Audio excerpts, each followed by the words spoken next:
Hello friends, स्वागत है आपका हमारे चैनल में। आज से फिर बात करते हैं द नेकलेस की समरी के बारे में। क्लास 10th का इंग्लिश का ये एक चैप्टर है। फुटप्रिंट्स विदाउट फुट एक बुक है जिसमें ये चैप्टर है।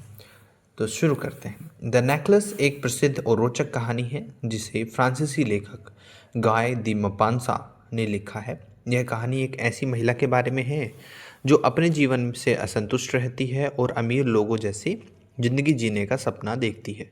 इस कहानी के माध्यम से लेखक यह एक संदेश देना चाहते हैं कि झूठी शान और दिखावे की इच्छा इंसान को बड़ी मुश्किलों में डाल सकती है। कहानी की मुख्य पात्र मैटिल्ड लोसल नाम की एक सुंदर लेकिन असंतुष्ट महिला है। वह एक साधारण परिवार में जन्मी थी और उनका विवाह एक साधारण सरकारी क्लर्क मोंसियर लोइसल से हुआ था। उनका जीवन बहुत साधारण था, लेकिन मैटिल्डा को यह जीवन बिल्कुल पसंद नहीं था। मैटिल्ड हमेशा यह सोचती रहती थी कि वह बहुत सुंदर है और उसे एक अमीर और शानदार जीवन मिलना चाहिए था। वह बड़े बड़े घरों, महंगे कपड़ों और कीमती गहनों के सपने देखती रहती थी, लेकिन उसकी आर्थिक स्थिति ऐसी नहीं थी कि वह इन चीज़ों का आनंद ले सके। एक दिन मोंसियर लोजल बहुत खुश होकर घर आता है। वह अपनी पत्नी को बताता है कि उसे शिक्षा मंत्री के घर होने वाले एक बड़े नृत्य समारोह पार्टी का निमंत्रण मिला है। मोंसियर लोजल सोचता है कि उसकी पत्नी इस निमंत्रण से बहुत खुश होगी, लेकिन मैटिल्ड खुश होने की बजाय दुखी हो जाती है। वह कहती है कि उसके पास पहनने को कोई अच्छे कपड़े हैं ही नहीं, इसलिए वह इस समारोह में नहीं जा सकती। अपनी पत्नी को खुश करने के लिए मोसियर लोजल अपनी बचत के पैसे उसे एक सुंदर पोशाक खरीदने के लिए दे देता है। अब मैटिल्ड के पास एक सुंदर कपड़े तो था, लेकिन उसे लगता है कि उसके पास कोई गहना नहीं है। इसलिए वह अपनी अमीर मित्र मैडम फोर्स्टियर के पास जाती है और उससे एक गहना उधार मांगती है। मैडम फोरेस्ट्रियर उसे कई गहने दिखाती है। अंत में मैटिल्ड को एक बहुत सुंदर हीरो का हार मतलब नेकलेस पसंद आ जाता है और वह उसे उधार ले लेती है। पार्टी के दिन मैटिल्ड बहुत सुंदर लग रही थी। वहाँ सभी लोग उसकी सुंदरता की प्रशंसा कर रहे थे।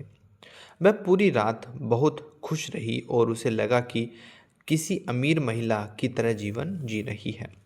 लेकिन जब वह रात में घर वापस आती है और अपने कपड़े बदलती है तो उसे पता चलता है कि हार गायब हो गया है। हार तो है ही नहीं।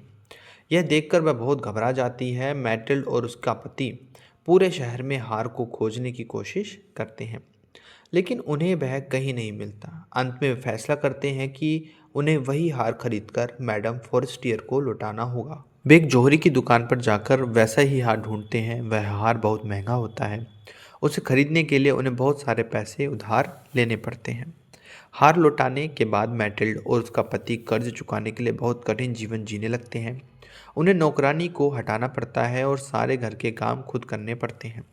मैटिल्ड को अब साधारण और कठिन जीवन जीना पड़ता है। लगभग 10 साल तक उन्होंने बहुत मेहनत की और अंत में सारा कर्जा चुका दिया। इस दौरान मैटिल्ड की सुंदरता भी कम हो गई और वह बहुत थकी हुई और कमज़ोर दिखने लगी।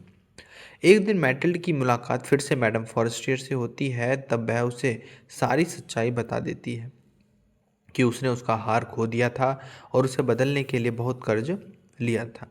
यह सुनकर मैडम फॉरेस्ट्रियर हैरान हो जाती है और वह कहती है उसका असली हार तो जो असली हार समझ रहे थे वो नकली था और उसकी कीमत बहुत कम थी। यह सुनकर मैटिल्ड को बहुत बड़ा झटका लगता है, क्योंकि उसने अपने जीवन के 10 साल केवल एक नकली हार के कारण कठिनाइयों में बिताए थे। इस कहानी से हमें शिक्षा भी मिलती है कि दिखावे और झूठी शान के पीछे भागना बहुत खतरनाक हो सकता है। हमें अपने जीवन और परिस्थितियों से संतुष्ट रहना चाहिए। तो दोस्तों, ये थी इस चैप्टर की समरी। आई होप ये नेकलेस की समरी आपको बहुत अच्छी लगी होगी।